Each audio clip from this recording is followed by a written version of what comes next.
तो लेखिका कैसी थी? निष्पक्ष थी और गैर दुनियादार भी थी, इसलिए उनसे घर के सामान्य कामकाज की उम्मीद नहीं, कोई भी नहीं करता था। उनकी केवल सलाह भर ली जाती थी। लेखिका ने अपनी माँ को भारतीय माँ जैसा नहीं पाया। वे बच्चों के खान पान में भी अधिक रुचि नहीं लेती थी। ठीक है, उन्हें उन्हें किताबें पढ़ने और संगीत सुनने का बहुत शौक था। उनके व्यक्तित्व में दो ऐसी विशेषताएं थी जिनके कारण उनका अन्य लोगों पर अत्यधिक प्रभाव था। पहला, कि वह कभी झूठ नहीं बोलती थी, और दूसरा, एक की गोपनीय बात को दूसरे तक प्रकट नहीं होने देती थी। घर के कामों में अरुचि और अपनी बीमारी के कारण उनका अधिकांश समय किसमें लगता था? पढ़ने, संगीत सुनने, साहित्य चर्चा में ही बीतता था। ठीक है, घर में आदर सम्मान तो उनको प्राप्त था ही। वे अपने बच्चों के साथ दोस्त की तरह रहा करती थी। मातृत्व की कमी जो थी बच्चों को कौन पूरा कर देते थे? पिता पूरा कर दिया करते थे। ठीक है, जो मातृत्व की कमी थी वो बच्चे पूरा कर दिया करते थे। ठीक है, आगे देखो, लेखिका की परदादी। अब यहाँ बात आती है लेखिका की परदादी। लेखिका की परदादी को भी संसार में लीक से हटकर चलने का शौक था। उन्होंने लेखिका की माँ के लिए लड़की की मन्नत मांगी। भगवान ने उनकी ऐसी सुनी कि एक के बाद एक 5 लड़कियां हुई। ठीक है, परदादी के विषय में यह प्रसिद्ध था कि भगवान उनकी जरूर सुनता था।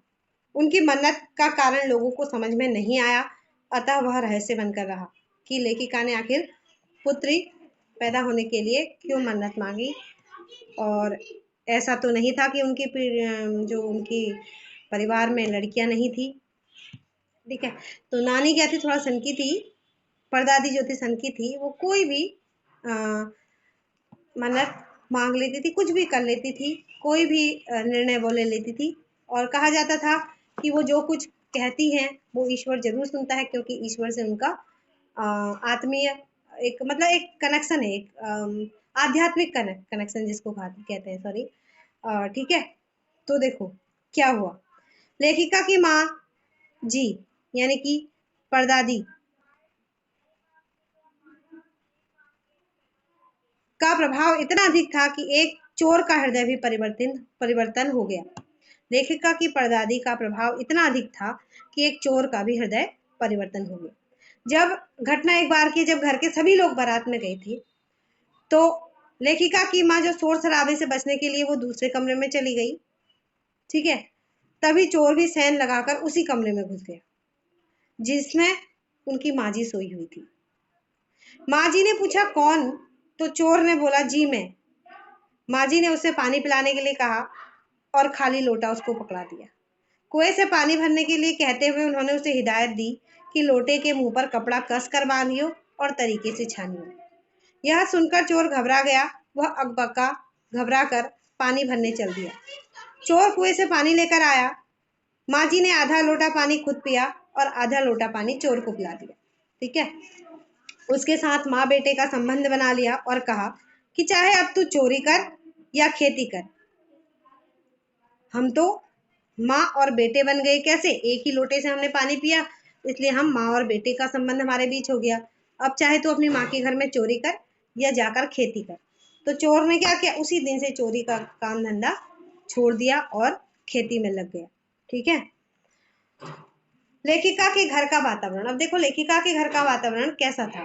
लेखिका के घर में सभी को निजी स्तर पर अपने तरीके से जीवन जीने की छूट थी।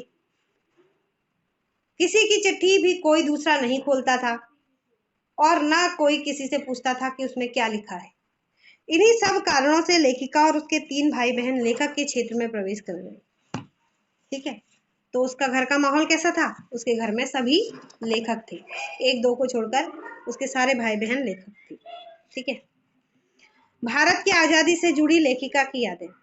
वर्ष 1947 में जब भारत आजाद हुआ, तब लेखिका को टाइफाइड हो गया था। आजादी के जश्न में वह शामिल न हो सकी, काफी रोई धोई। तब लेखिका के पिताजी ने 9 वर्ष की बालिका लेखिका को ब्रदर्स कारामजोऊ नामक उपन्यास पढ़ने के लिए पकड़ा दिया। इस उपन्यास में बच्चों पर होने वाले अत्याचारों की गाथाएं थी। लेखिका को एक अध्याय तो पहली बार में ही याद हो गया। लेखिका के मन पर इसका इतना अधिक प्रभाव पड़ा कि उसके लेखन के एक महत्वपूर्ण अंश में यह प्रभाव दिखाई पड़ता है, जैसे जादू का कालीन, मेरा नाटक नहीं, 3 किलो की छोरी आदि। कठगुलाब जैसे उपन्यास के कई अंशों में भी इसका प्रभाव दिखाई दिया। ये जो लेखिका की रचनाएं हैं उनके बारे में मैंने यहाँ पर आपको बताया। आगे देखो, लेखिका और उसके भाई बहनों का व्यक्तित्व। परदादी ने जिसके लिए मन्नत मांगी थी वह लेखिका की बड़ी बहन मंजुल भगत थी, जिसका घर का नाम रानी था। लेखिका की 4 बहनें थी और एक भाई राजीव था।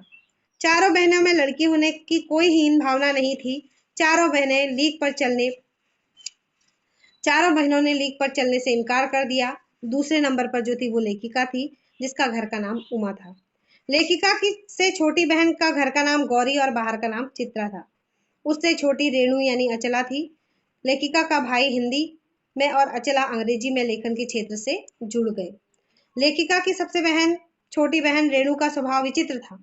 वह स्कूल से वापसी में गाड़ी में बैठने से इनकार कर देती थी। वह विशेष प्रकार की दबंग एवं स्वायत्त थी।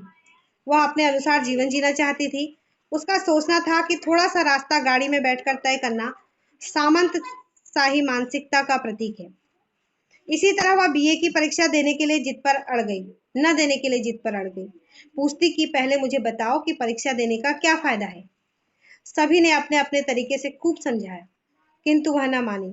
अंत में पिताजी के आदेश और इच्छा को मानने के लिए उसे बाध्य होना पड़ा। जैसे तैसे करके उसने बीए पास किया। सच बोलने में वह माँ से भी आगे थी। एक बार बचपन में जनरल मिथैया को पत्र लिखकर उनका फोटो मंगवा लिया। तीसरी बहन चित्रा भी दबंग किस्म की थी। स्वयं पढ़ने में कम तथा औरों को पढ़ाने में अधिक रुचि लेती थी, इसलिए उसके अपने अंक उसके शिष्यों से कम आती थी। लेखिका और उसकी बहन का शादी का निर्णय। शादी के समय उसने एक नजर में लड़का पसंद कर लिया और ऐलान भी कर दिया कि शादी करेगी तो इसी लड़के से करेगी, और यह बात उस लड़के को भी बता दी कि एक बार जो वह ठान लेती है करके ही दम लेती है। लड़के ने भी हथियार डाल दिया और अंततः उसी लड़के के साथ उसकी शादी हुई। सबसे छोटी बहन अचला ने ठीक से पढ़ाई लिखाई करके पिताजी की इच्छा अनुसार शादी की। ऐसा लग रहा था कि वह पूरी तरह से लीक पर चल रही है, परंतु 30 वर्ष की उम्र तक आते आते उसे भी लिखने का जो था शौक लग गया था। वह पत्रकारिता और अर्थशास्त्र की छात्रा थी। लेखिका सहित सभी बहनें लीक से हटकर चली। उनकी यह विशेषताएं थी, परंतु विवाह और गृहस्थी के परंपरागत तरीके को सबने निभाया। उनका सोचना था कि कोई प्रयोजन सिद्ध करने के लिए घर छोड़ने से कुछ नहीं होता। घर के भीतर रहकर भी अपनी मर्जी से जीवन जिया जा सकता है। अब देखो लेखिका द्वारा किए गए सामाजिक कार्य। लेखिका विवाह के पश्चात बिहार के कस्बे डालमिया नगर में रही। वहां की औरतों के साथ उसने कई नाटक किए, जबकि वहां पुरुष महिला एक साथ बैठकर पिक्चर भी नहीं देखते थे। ऐसी मानसिकता वाले लोगों को इस बात के लिए तैयार किया कि वे पराये मर्दों के साथ मिलकर नाटकों में भाग लें। 4 वर्ष तक नाटक करने के बाद जो धन एकत्र हुआ उसे अकाल राहत कोष के लिए दे दिया। बाद में लेखिका कर्नाटक के एक छोटे से कस्बे बागलकोट में रही।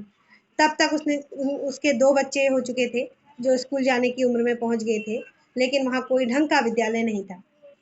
विद्यालय खोलने के लिए कैथोलिक बिशप से हुई बहस के बाद उसने तय किया कि वह स्वयं अंग्रेजी, हिंदी और एवं कन्नड़ 3 भाषाएं पढ़ाने वाला प्राइमरी स्कूल खोलेगी और कर्नाटक सरकार से मान्यता भी दिलवाएगी। उसने अपने बलबूते पर ऐसा एक प्राइमरी विद्यालय खोल दिया। ठीक है, उसके और अन्य अफसरों के बच्चे भी इसी विद्यालय में पढ़े। लेखिका की छोटी बहन रेणु। लेखिका स्वयं को अपनी छोटी बहन रेणु से कम आंकती है, फिर भी लेखिका अपने जिद्दीपन के कारण हर जगह सफल रही, विशेष रूप से लेखन के मंच पर। एक बार की घटना को याद करते हुए वह रेणु के विषय में लिखती है कि दिल्ली में वर्ष 1950 के अंतिम दौर में 9 इंच तक तेज बारिश हुई। रेणु की स्कूल बस नहीं आई। सबने उसे स्कूल जाने से मना किया कि स्कूल बंद होगा। वह न मानी। अपनी धुन की पक्की होने के कारण 2 मील पैदल चलकर गई और फिर उतना ही पैदल चलकर वापस आई, क्योंकि स्कूल बंद था। रेणु की अकेले स्कूल जाने की धुन और उससे उत्पन्न रोमांच कितना एकाकी और मजेदार रहा होगा। लेखिका का मानना है कि सचमुच अपनी धुन में मंजिल की ओर बढ़ते जाना और अकेलेपन का मजा ही कुछ और होता है। ठीक है, तो ये थी तुम्हारी कहानी की समरी, कहानी का सार। उम्मीद है बच्चों तुम्हें समझ में आया होगा। ठीक है,